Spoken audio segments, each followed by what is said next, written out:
Thank you, thank you.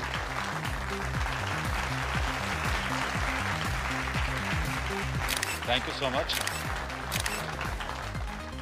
इस car को बनाने का हमारी कंपनी का सपना तो था ही, साथ ही न्यू जनरेशन को हम लोग एक ऐसी कार देना चाहते थे जिसमें बैठ के वो लोग कूल और फैंसी फील करें, जैसी feel American and German brands की कार में होती है। अब आपका ज्यादा वक्त ना लेते हुए let me introduce to you the most valuable gift to our nation. Ayaan, please come. Vicky, can I have the remote, please? Yeah. There you go. Future is all yours.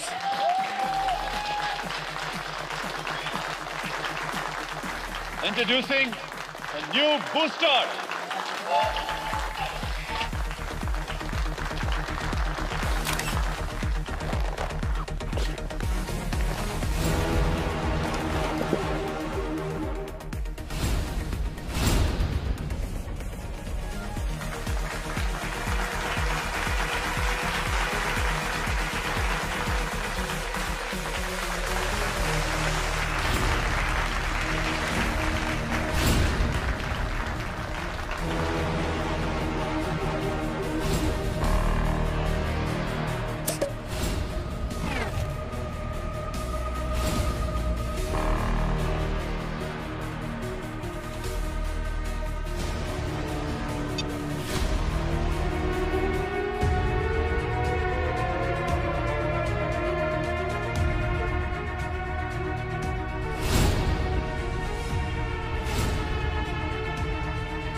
वेद,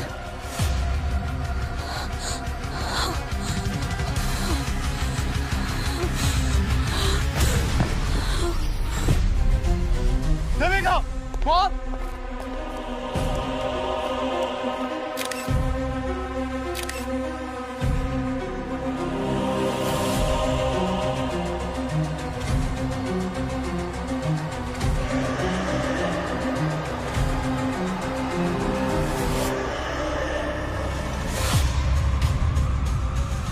क्या ये कोई नई तरीके का डार्क पब्लिसिटी स्टंट है? अगर है तो 3 निशाने पर लगाएं, क्योंकि ये इवेंट हर जगह वायरल हो चुका है। आमतौर पर कार के साथ उसके फीचर्स लॉन्च होते हैं, लेकिन बूस्टर के साथ लॉन्च हुई है उसकी ड्राइविंग सीट पर बैठी हुई एक डेड बॉडी। आज जहां पर बुकिंग्स के लिए कस्टमर्स की लंबी लाइन होनी चाहिए थी, आज वहीं पर आई हुई है सीआईडी की टीम।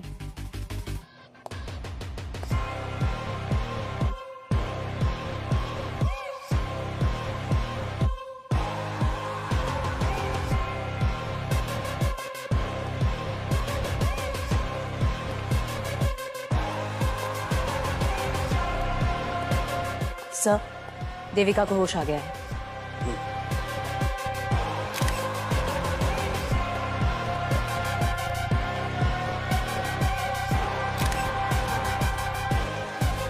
सर, जब हमने पहले बॉडी को देखा था तो एकदम चट्टान जैसे कड़क थी। अब देखिए सर, धीरे धीरे इसका रंग रूप बदलता जा रहा है। लगता है बॉडी फ्रोजन थी पंकज, जबरदस्ती कार में बिठाया गया है। 20 साल पहले वेद गायब हुए थे और आज अचानक से ऐसे यूं। वेद आपके क्या लगते थे? इनके पहले पति थे और मेरे कजन। साहब, वो वेद जैसे दिख रहे हैं, वो वेद नहीं है। वेद को गए हुए तो 20 साल हो गए हैं। और हाँ, वो जो बॉडी पे टैटू है ना, वो वेद जैसा ही है। वो तो 20 साल पहले लद्दाख में बर्फ में। सर, आई एम श्योर कोई ना हमारे साथ प्रैंक कर रहा है। आप चेक करिए ना। और आजकल तो आपको पता है ना, 3D वाले मॉडल्स कितनी इजीली बन जाते हैं। ये नकली है।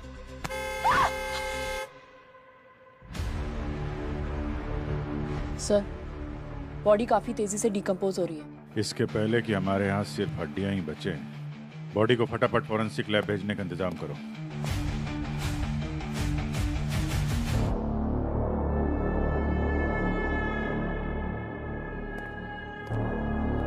बीवियां कभी झूठ नहीं बोलती हैं। इस आदमी को मरे हुए लगभग 20 साल हो गए। अरे सर, ये आदमी ऐसा कौन सा चूरन खाता था कि 20 साल तक इसकी बॉडी डिकम्पोज नहीं हुई है?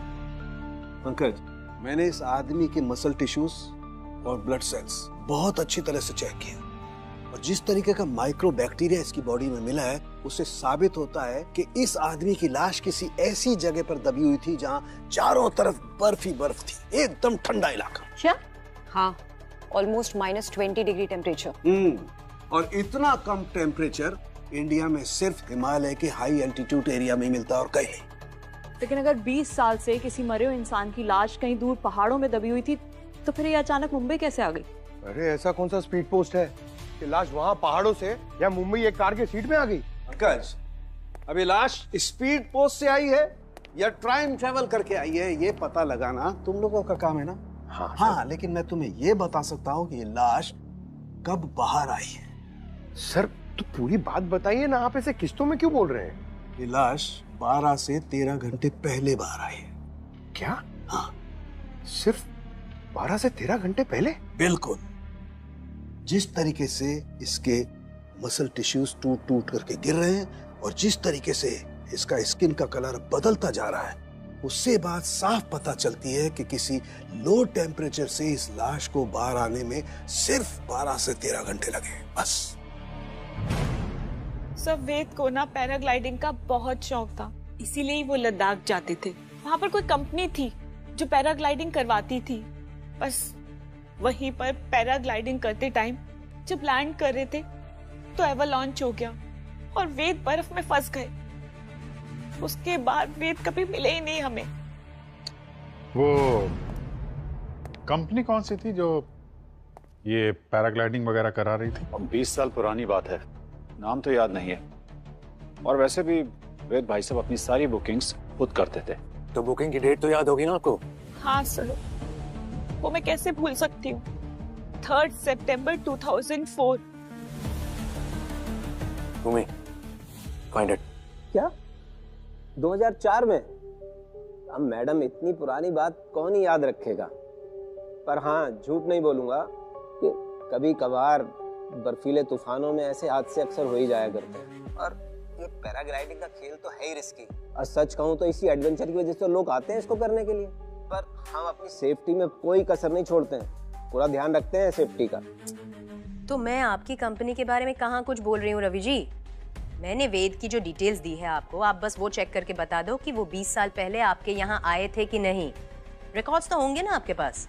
आप मुझे थोड़ा वक्त दीजिए, मैं सब कुछ चेक करके आपको कॉल बैक करता हूँ। थोड़ा अर्जेंट है। जी मैडम। सर, ये पिछली रात का फुटेज है। यहाँ पोडियम पर गाड़ी खड़ी है और सर इस वक्त गाड़ी के अंदर कोई भी नहीं बैठा। फिर इस कार को कवर कर दिया जाता है।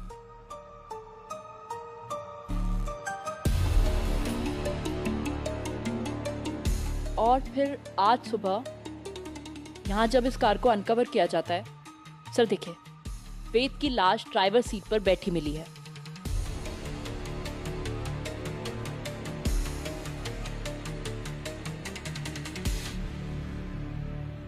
सर, सब कुछ तो हमारी आंखों के सामने है, फिर लाश गाड़ी में आई कहाँ से?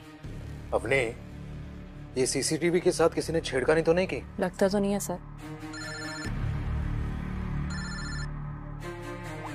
हेलो जी मैडम। मैडम, मैंने चेक किया, वो वेद उस दिन आया था हमारे कैंप में। 3 सितंबर को ही आया था 2004 में, लेकिन वो उस दिन पैराग्लाइडिंग वाले टाइम वो तूफान में गुम हो गया था और उसको ढूंढने के लिए सर्च ऑपरेशन भी चला 2.5-3 हफ्ते तक, लेकिन वो बेचारा अब तक मिला ही नहीं है। पता नहीं कब मिलेगा। बेचारा मिल गया है आज ही। हाँ? मिल गया? कहाँ से मिला? मुंबई में। मुंबई में? So for now it's confirmed कि 20 साल पहले वेद लद्दाख के एक एवलांच में कहीं गायब हो गया। फिर 20 साल बाद वो यहाँ मुंबई के शोरूम में कैसे पहुंच गया, वो भी एक लाश बनकर? चलो लेट्स अज्यूम फॉर नाउ कि ये लाश हमसे कुछ कहना चाह रही है, लेकिन ये लाश खुद चलकर तो नहीं आई होगी ना यहाँ पर, किसी ने तो किया होगा। We need to find these answers. Sir, forensic ने कंफर्म किया है कि इस बॉडी को एक्सट्रीम कोल्ड टेम्परेचर से निकले हुए कुछ 12 से 13 घंटे हुए हैं।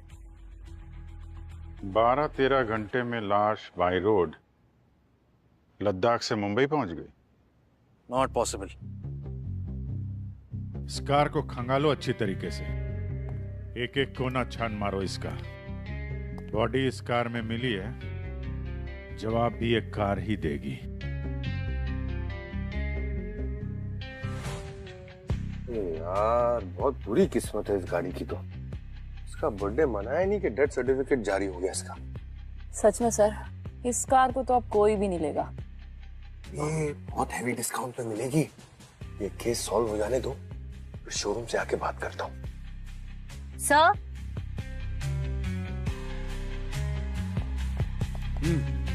सर यहाँ से बहुत अजीब स्मेल आ रही है। हाँ सर, कोई केमिकल जैसी स्मेल है। कार तो एकदम ब्रांड न्यू है, तो किसी भी तरह का केमिकल का स्मेल तो नहीं आना चाहिए। हो सकता है बॉडी को डिक्की में रख के छुपाया हो।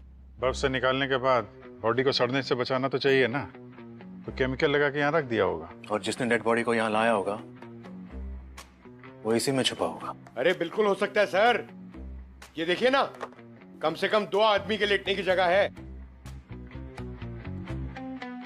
पंकज सब ठीक है ना? ठीक ही है सर।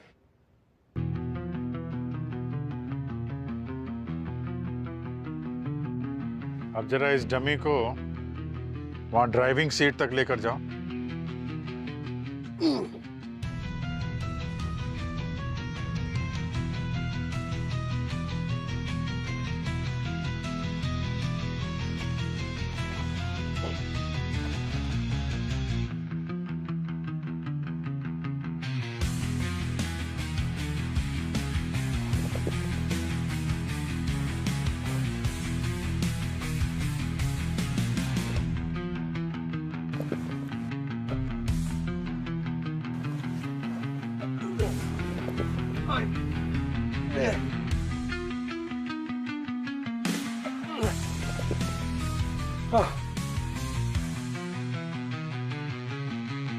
हालत खराब हो गई सर। ये तो कोई तगड़ा आदमी कर सकता है सर, मेरी तरह। अगर इतना मुश्किल काम था तो जरूर सर ये किसी आदमी का है। भूमि, जरा तुम भी अपने हाथ आजमाओ। हो जाएगा सर।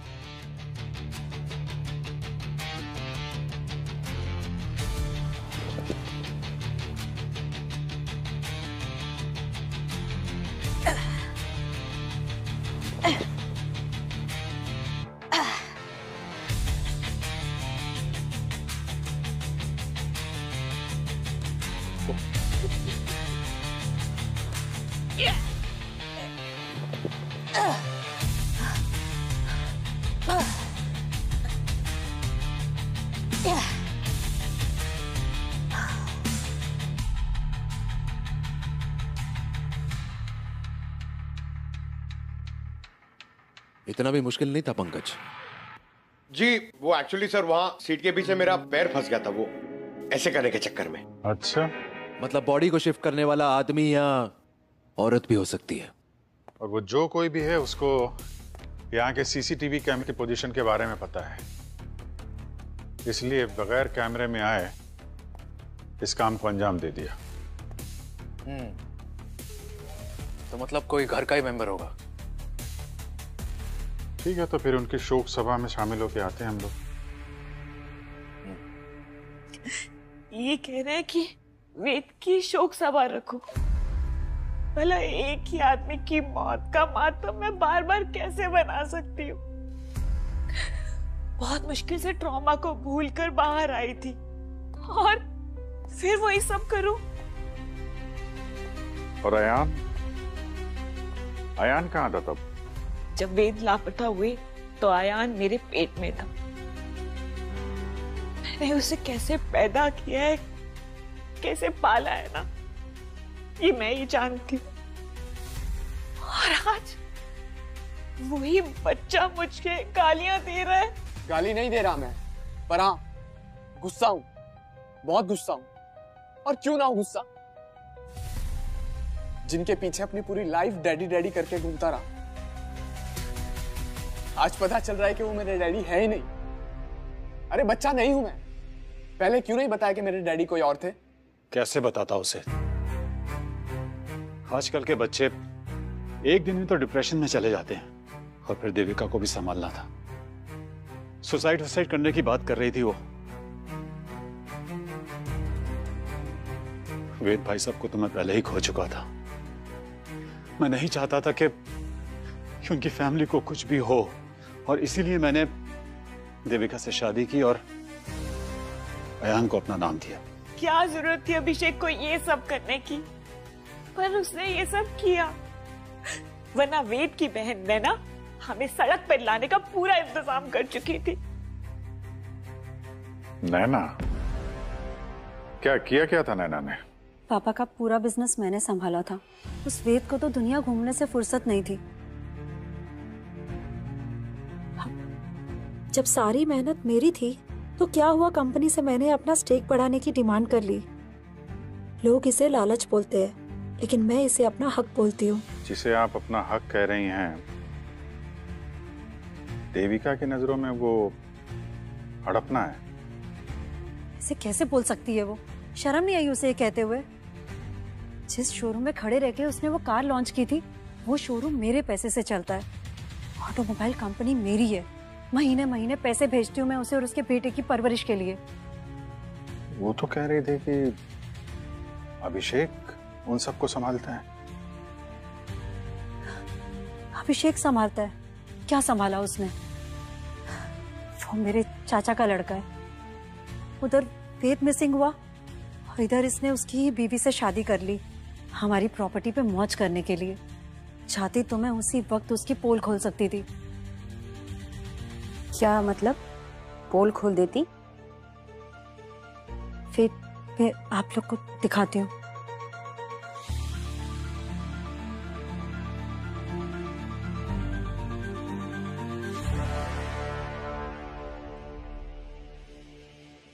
ये देख फिजा, देविका से शादी करने से पहले अभिषेक ने किसी श्वेता नाम की लड़की से भी कोर्ट में शादी की थी।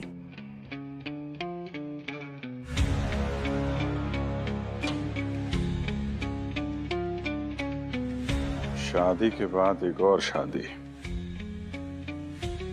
तो पता लगाओ ये श्वेता जी हैं कौन और कहाँ हैं।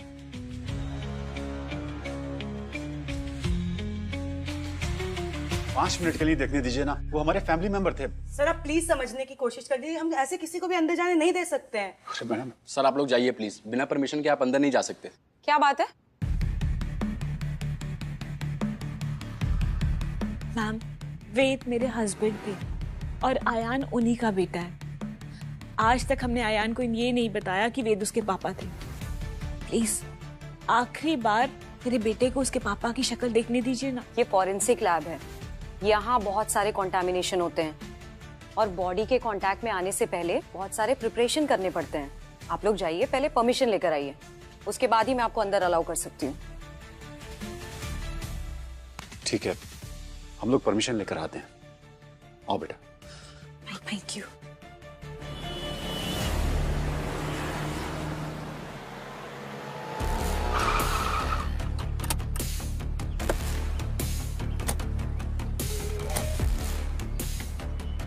सिक्योरिटी? हाँ जी कहिए।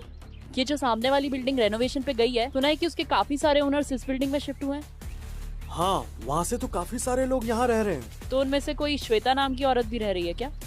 अब मैडम इतना बड़ा सोसाइटी है, इसमें तो 2500 श्वेता रहती होगी। वो तो ठीक है, लेकिन अच्छा जरा याद करके बताओ कि 40 साल के आसपास की कोई लेडी है क्या? हाँ, एक तो तीसरे मंजिले पे है जो श्वेता नाम की एक 40 लगभग है वो।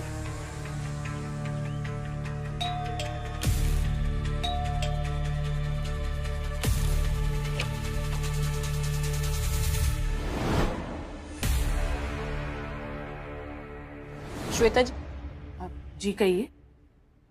हम लोग सीआईडी से हैं। अच्छा ये बताइए कि कल कार लॉन्च पे आप देविका के शोरूम पे थी ना? एक मिनट।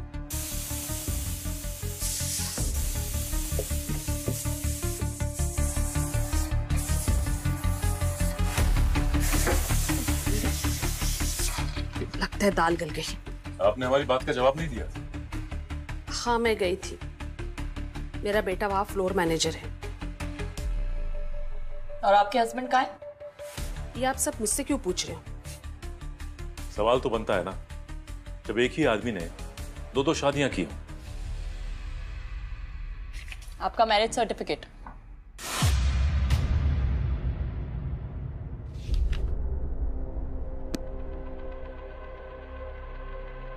हाँ, अभिषेक ने कोर्ट मैरिज की थी मुझसे, और विकी हम दोनों का ही बेटा है। और अभिषेक ने अपनी ही कंपनी में अपने ही बेटे को एक फ्लोर मैनेजर की हैसियत से रखा हुआ है। हाँ, मैंने अभिषेक को काफी बार कहा, लेकिन उसने कहा कि मालिक को भी सारा काम आना चाहिए। जब वो लायक हो जाएगा तब उसे उसका हक दे दिया जाएगा। आपको तो पता ही होगा उसने देविका से शादी की है। मजबूर थे बेचारे, वरना चचेरे भाई की बीवी और बच्चे की जिंदगी बर्बाद हो जाती। अच्छे इंसान है वो, परिवार के लिए प्यार की कुर्बानी दे दी। देविका जानती है कि आप अभिषेक की पत्नी हैं।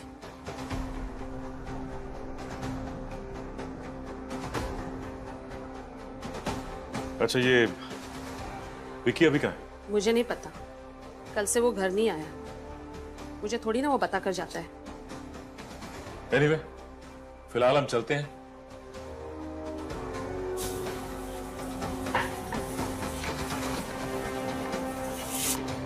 ये अभिषेक बहुत पहुंचा हुआ खिलाड़ी लगता है।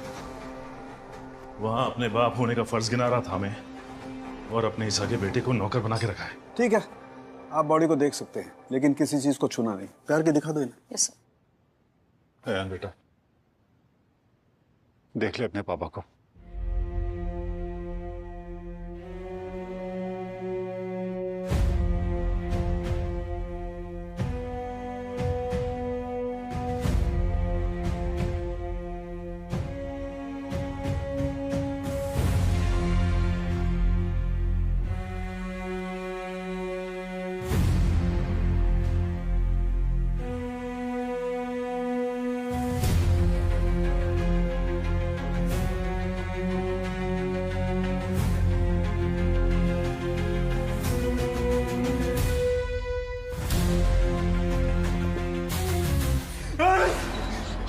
अयान बेटा, संभाल मैं आपको। हाथ हाथ कहाँ है? सर क्या हुआ? सर बॉडी के हाथ नहीं है। क्या मजाक कर रही हो? बॉडी के हाथ? माय गॉड,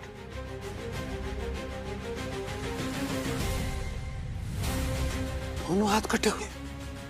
अरे गार्गी, इसके दोनों हाथ किसने काटे? फॉरेंसिक लैब से कौन चोरी करके ले गया हाथ? आपको थोड़ा भी रियलाइजेशन है इस बात का? ये बात सुनने में ही कैसा लग रहा है कि सीआईडी के फॉरेंसिक लैब में से कोई डेड बॉडी का हाथ काट कर ले गया। ये बात अगर सीआईडी ऑफिस के बाहर लीक हो गई ना, तो सीआईडी की रेपुटेशन की धज्जियां उड़ जाएगी। I am sorry sir. You sorry?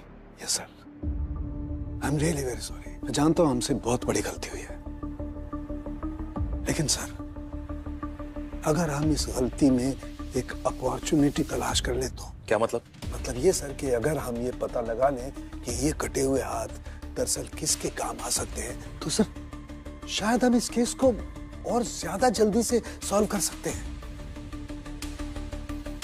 I think he is right. अब चोरी हो ही गई है तो हमें इसका फायदा उठाना चाहिए। Yes sir. Super, mind blowing. नहीं, गुड गोइंग।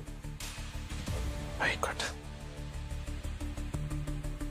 कल स्टाफ के अलावा फॉरेंसिक लैब में और कौन कौन आया था? कोई भी नहीं सर। मैं तो आईडी कार्ड और रजिस्टर में एंट्री के बिना किसी को यहाँ पे झांकने तक नहीं देती। बड़ी बड़ी बातें मत कीजिए, कोई तो आया था यहाँ पे। रजिस्टर दिखाओ। जी सर।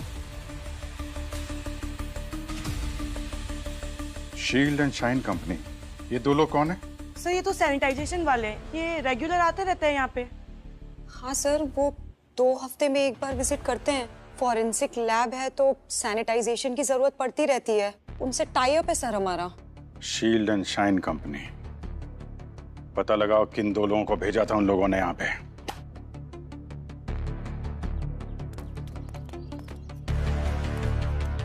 सर मैं सिस्टम में चेक करके बता रहा हूँ। कल हमारे लड़के जाने वाले थे लेकिन नहीं गए। शेड्यूल में था कल विजिट का, लेकिन वो और किसी साइड पे फंस गए। लेकिन ये कंफर्म है हमारे लड़के नहीं गए, ये कंफर्म है सर। ठीक है, ये शेड्यूल तो आता जाता कोई भी देख सकता है। कल यहाँ पूरे दिन कौन कौन आया था? सर जो भी आए थे सबका डिटेल है इसमें। ये अभिषेक, देविका, अयान, ये तीनों क्या कर रहे हैं आज यहाँ? सर डेड बॉडी देखने आए थे। अयान को आखिरी बार अपने डैड से मिलना था। सर वो लोग तो कल भी आए थे और बिना परमिशन के मैंने उन्हें जाने नहीं दिया सर। कल भी आए थे वो लोग यहाँ पे? जी सर। और यहीं खड़े थे जहाँ पे हम लोग खड़े? Yes sir. फिर तो इस शेड्यूल पे उन लोगों की भी नजर पड़ी होगी। वो सैनिटाइजेशन वालों की कोई शक्ल देखी तुमने, उनका चेहरा? सर वो तो मास्क और यूनिफॉर्म से पूरी तरीके से कवर थे, तो हमने बस डेटा एंट्री की और उन्हें जाने दिया। जब तक वो हाथ नहीं मिल जाते तब तक ये केस हमारे पकड़ में नहीं आएगा। वो हाथ मुझे चाहिए अभिजीत।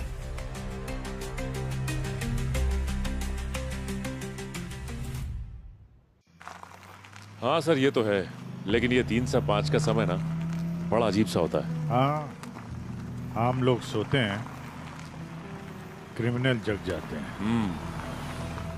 ये तो है।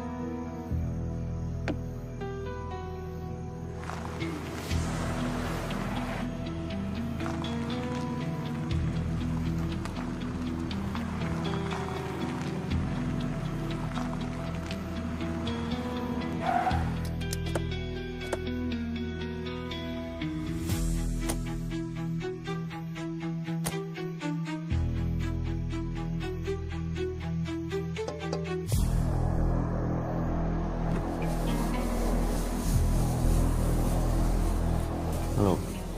Need any help?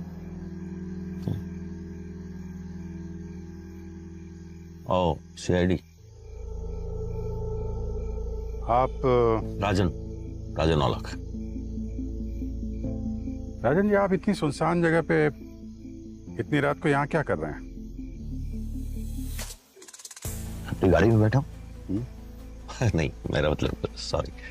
आप CID से हैं तो आपको तो बता ही सकता हूँ। क्या ना सर कि मैं वो रेड सन को लेके थोड़ी सी मेरी नींद उड़ी हुई, तो मैंने सोचा कि थोड़ा गाड़ी में। Red sun? आप लोगों ने सुना नहीं रेड सन के बारे में? अफ्रीका का सबसे बेशकीमती हीरा यहीं अपने बॉम्बे में म्यूजियम में है। आपको जाना चाहिए, देखना, पूरे परिवार के साथ, बहुत अच्छा है। हो जाएंगे हम लोग, बाद में देखेंगे। अभी आप जरा थोड़ा डिक्की खोल दीजिए। Dicky sir? कुछ नहीं है डिक्की में। देख लेते हैं।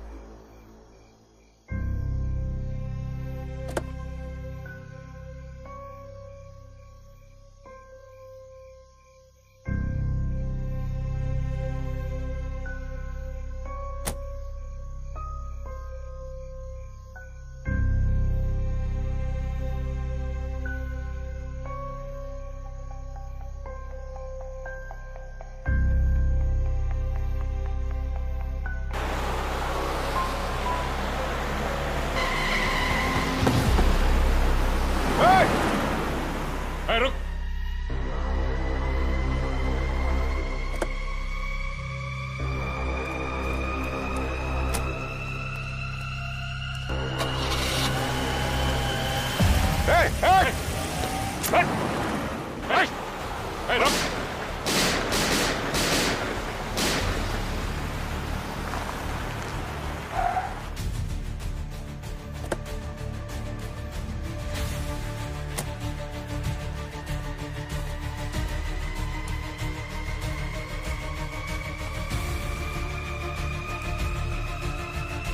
Put your guns down.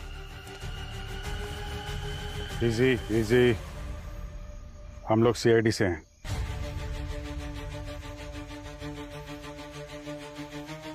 गोली आप लोगों ने चलाई थी? जी हाँ, गोली हम ही ने चलाई।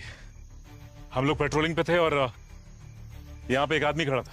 हमको शक हुआ और उससे डिक्की खोल के दिखाने के लिए कहा, लेकिन मौका मिलते ही भाग गया वो। दिखने में कैसा था? अच्छी हाइट थी, लंबा चौड़ा था, वेल बिल्ट। राजन नाम बताया था उसने। राजन? कब से पीछा कर रहा हूं उसका। He's the most wanted jewel thief. वो और उसका partner Rehan Roy red sun को चुराने की फिराक में है। हाँ, कुछ अफ्रीकन रेड सन की बात कर तो रहा था वो। 25 अप्रैल को एक चोरी कर चुका है।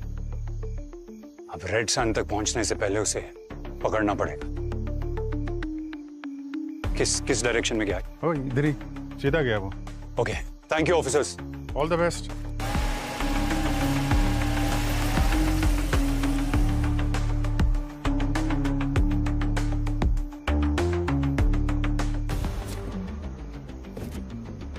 ओह माय गॉड, हाथ? हाथ की उंगलियों के पोर के जो स्किन है वो निकाले हुए हैं यार। सी तब से जिस हाथ को ढूंढ रहे थे कोई यहाँ फेंक के गया। कोई तो है जो हमारी मदद कर रहा है क्रिमिनल को पकड़ने में। ये देखो, ये दोनों कटे हुए हाथों की ये 10 उंगलियां देखो। जहां जहां से फिंगरप्रिंट्स मिल सकता था वहीं से स्किन हटा दी गई है। तो सिर्फ फिंगरप्रिंट्स चुराने के लिए हाथ काटे गए हैं। और ये फिंगरप्रिंट्स किसी पासवर्ड प्रोटेक्टेड प्लेस को खोलने के लिए भी चाहिए होंगे। करेक्ट। कोई डोर, कोई तिजोरी। इसका मतलब जिसके पास भी ये तिजोरी या डोर है इधर पे, उसी ने हाथ काटा और चुराया है। सर, मैं देविका और अभिषेक के रिकॉर्ड्स जैसे कि बैंक अकाउंट्स, बिल्स वगैरह चेक कर रही थी। उसमें से ये मिला।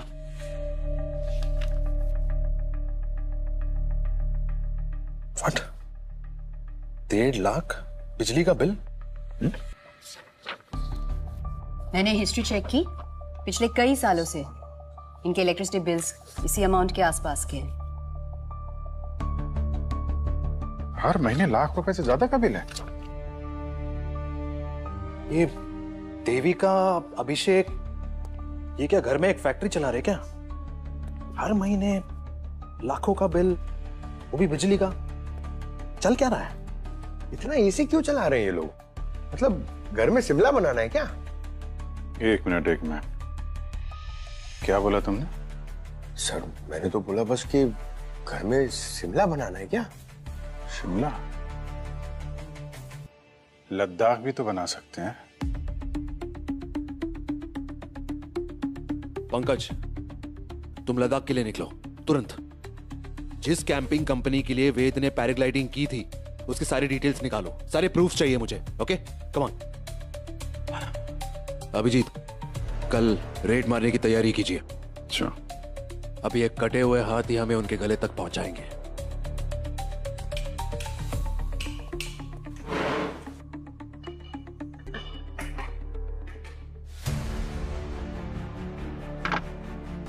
ये आप क्या कर रहे हैं?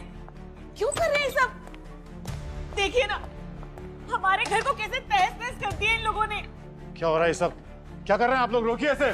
आंखों में सुरमा लगा रखा है क्या? दिख नहीं रहा तलाशी चल रही है? तलाशी? किस बात की तलाशी?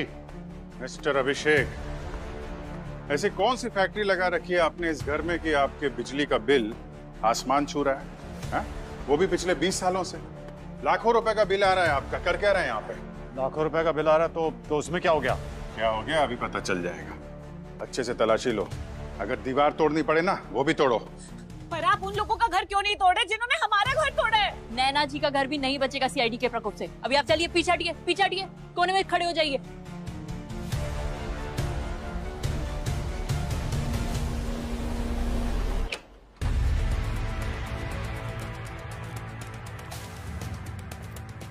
ये रहा सर्च वारंट नैना जी, ध्यान से पढ़िए इसे। फिर बाद में मत कहिएगा कि सीआईडी ने मेरा घर उलट पुलट कर दिया। घर का कोना कोना छान मारो, कोई जगह छूटनी नहीं चाहिए। लेकिन आप लोग यहाँ क्या ढूंढने आए हैं? ये भी पता चल जाएगा आपको, सब्र रखिए।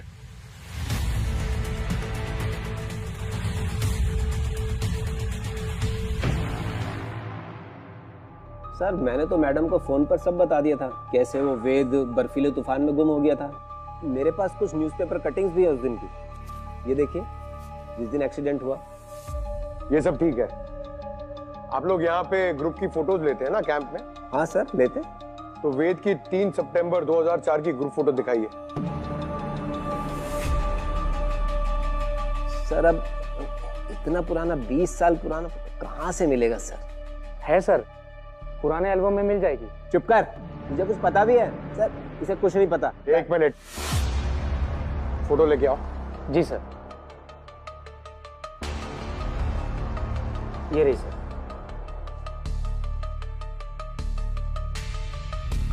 इसमें वेद कौन है बताओ?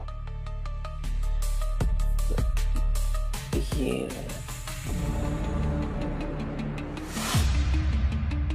बेवकूफ बना रहा है।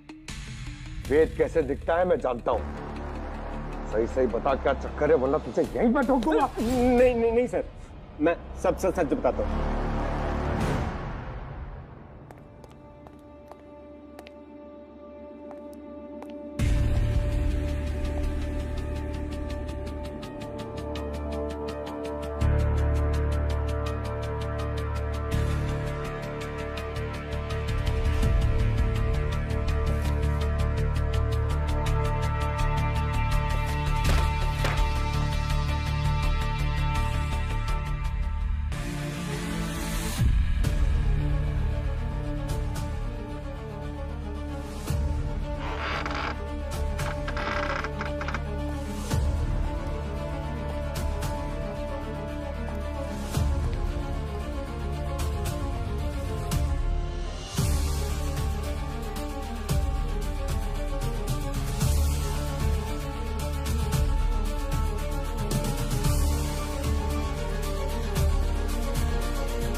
सर।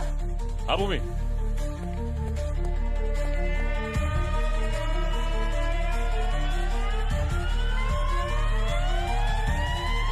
डेफिनेटली यहाँ कुछ है।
हाँ पंकज।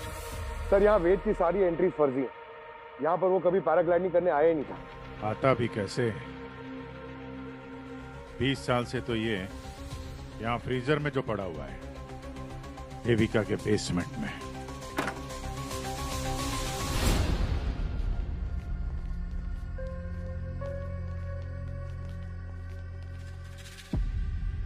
क्या बात है, बेसमेंट के अंदर अच्छा खासा लॉकर बना हुआ है। नैना जी, आप इस डिजिटल लॉकर का पासवर्ड देंगी या फिर इसके लिए भी हमें ही काम करना पड़ेगा?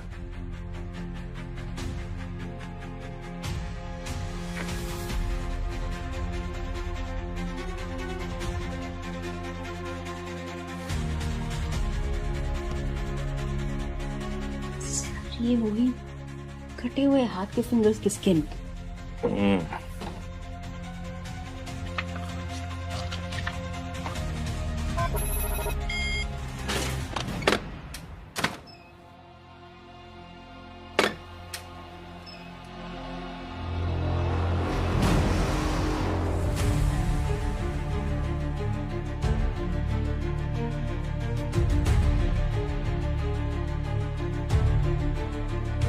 इतना सारा सोना? इतना सोना कहाँ से आया इनके पास? ये तो अब नैना जी बताएंगी। गिरो चलकर। वैसे भी इनकी फैमिली का गेट टुगेदर जो रखा है वहां पे। लेकिन इतना सारा सोना आया कहाँ से आपके पास? पापा अपनी सारी ब्लैक मनी को गोल्ड में कन्वर्ट करके वेद के नाम छोड़ गए थे। वेद के गायब होने के बाद मैंने बहुत कोशिश करी और डिजिटल सेफ को खोलने की, लेकिन वो सिर्फ वेद के फिंगरप्रिंट से ही खुल सकती थी। और जब उस दिन वेद की लाश को शोरूम में देखा तो मुझे मौका नजर आया। हाथ काटने किसको भेजा था? सैनिटाइजर कंपनी के वर्कर को। ऐसे कैसे? हमने तो उनसे पूछा था, उन्होंने तो साफ मना कर दिया था। झूठ बोला उन्होंने। मैं उस कंपनी में 80% की शेयर होल्डर हूँ, बेसिकली ओनर। वो मेरी बात टाल ही नहीं सकते। पैसे की लालच आदमी को कितना गिरा देती है। रिश्ते नातों की कोई अहमियत नहीं है तुम्हारे लिए। और आप दोनों को तो इनकी तरह सोना भी नहीं मिलने वाला था, ना पैसा। तो वेद को मारने की वजह? प्यार जो मुझे चाहिए था। वेद से मेरी शादी तो हो गई थी, तो मुझे प्यार नहीं मिला था। शादी के 1 साल बाद मेरी मुलाकात अभिषेक से हुई। मुझे ऐसा लगा शायद मुझे यही चाहिए। यार तो मुझे भी हो गया था देविका से, लेकिन एक बात की सिक्योरिटी थी कि अगर मैं देविका से शादी कर लेता हूं तो जो भी दौलत इसे मिलने वाली है मैं भी उसका मालिक बन जाऊंगा।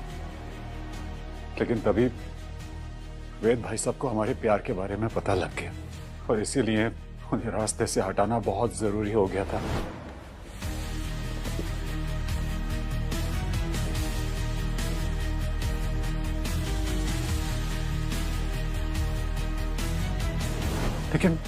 लेकिन उन्हें मारने के बाद हमें पता लगा कि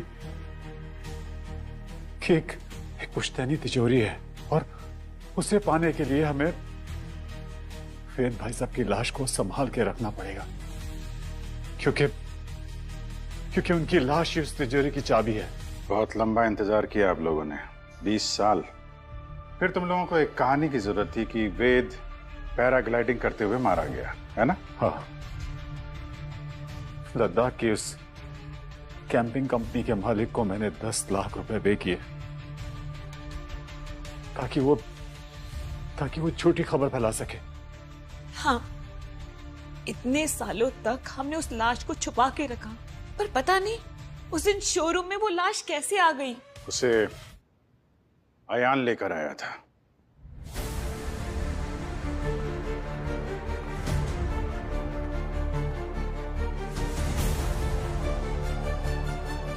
हाँ, मैंने निकाली थी पापा की लाश वहां से।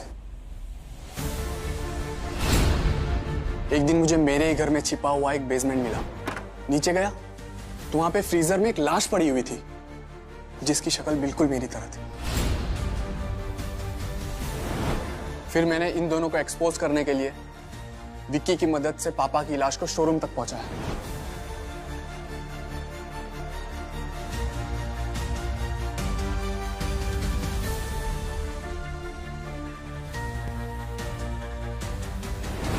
तुमने जो किया वो ठीक किया यान, लेकिन तरीका गलत था। तुम्हें सीधे पुलिस के पास जाना चाहिए था। जिसने मेरे पापा को मार दिया वो मुझे क्या छोड़ते? अपनी पावर का गलत इस्तेमाल करके मुझे भी मरवा देते ये लोग। और मुझे पता था अगर सीआईडी इस केस में इन्वॉल्व हो गई तो ये दोनों बिल्कुल नहीं बच पाएंगे।